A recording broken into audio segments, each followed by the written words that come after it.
Hey guys! So it's been a very long time since I've done an art video, and I apologize to all of my subscribers that have been looking forward to them or only have subscribed for my art videos. I don't know, I got so caught up in doing book videos that I forgot about the other elements of part of my channel, so yes, I'm very sorry, but I'm gonna make it up to you guys. I'm posting this art video to everyone who wanted to see my canvases that I did kind of last year. If you've been subscribed to me for a while, then you know that from November of 2011 to about February of this year, I was working on two major canvases for school, and because of those huge canvases, I wasn't able to post any videos during that time, so I went on a bit of an absence. But if you're a new subscriber, this is all new to you, and I hope you enjoy this video. I hope you all enjoy this video as I show you two of the huge canvases I did for my grade 11 class. So these canvases took me such a long time to do. I can't even explain how much time was put into these. The hours I spent trying to perfect them and finish all the details was insane. But now looking back, obviously I'm very proud of what I did and I'm very happy with the way they turned out. So I hope you guys like them too.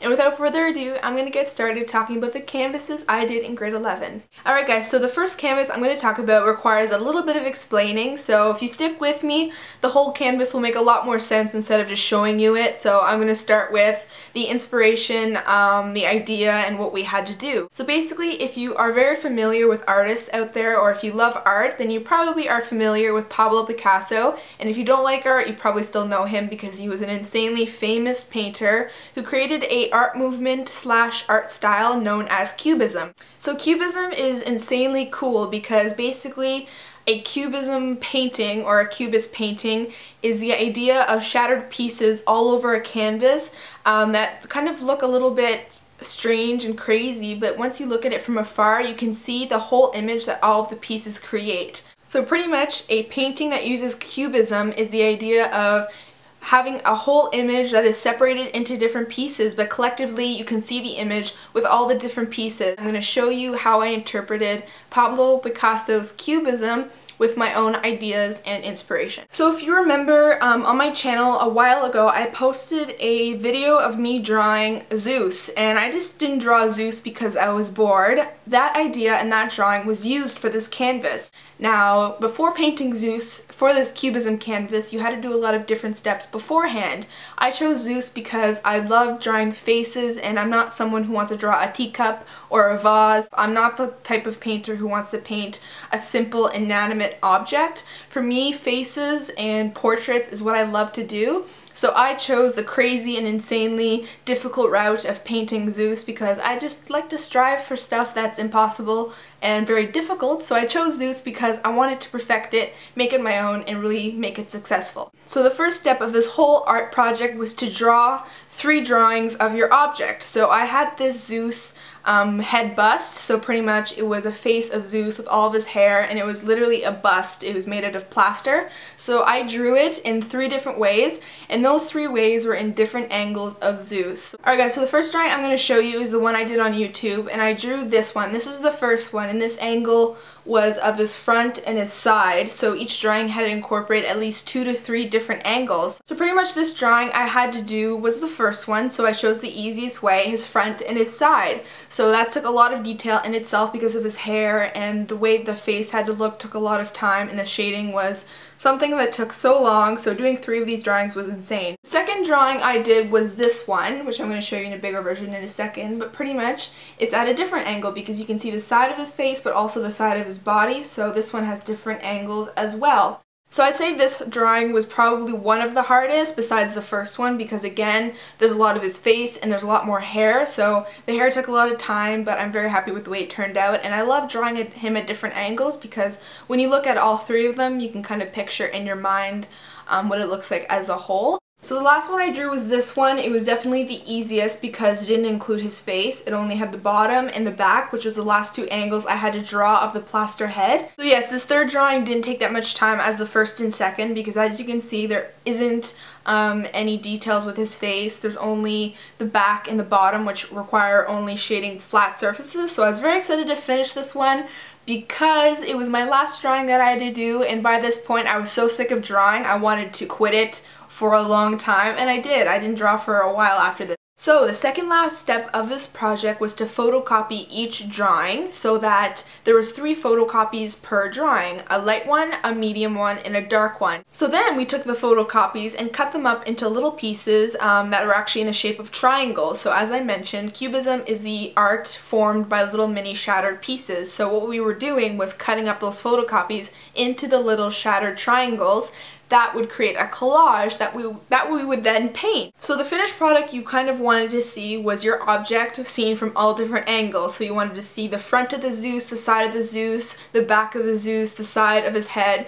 Honestly, it was the most craziest thing to wrap my head around. I thought, how could I create a collage that looks like Zeus out of all these different triangles? You know, I'm gonna go crazy. I started to go crazy because I had to glue all these little triangles on a piece of paper in a short amount of time in order to finish my painting on time. Hopefully you guys can see this idea. I did create Zeus, and if you can see his face already, bravo, because a lot of people had trouble seeing his face.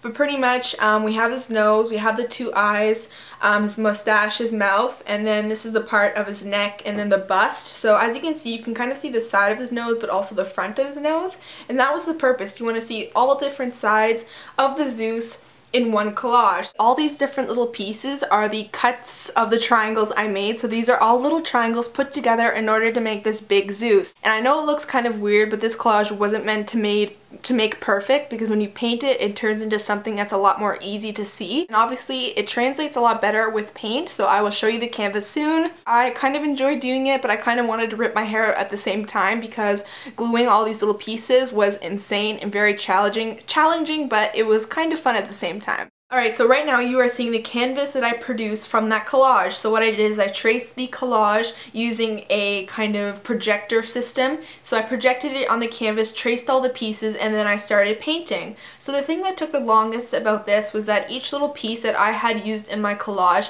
had to be perfect on the canvas. And being perfect means that they all have to use straight lines. So for each of the side of each triangle, I had to use masking tape to put alongside each piece. That way when I filled it in with paint, it would come out straight when I ripped off the tape. So I had to do this about, I don't know, 500 times I think. I don't even know how many triangles are on this canvas. I don't want to know. It took me so long, and that was what was so meticulous about it, was putting on the tape, filling it in, making sure it was all the right grays and blacks and whites.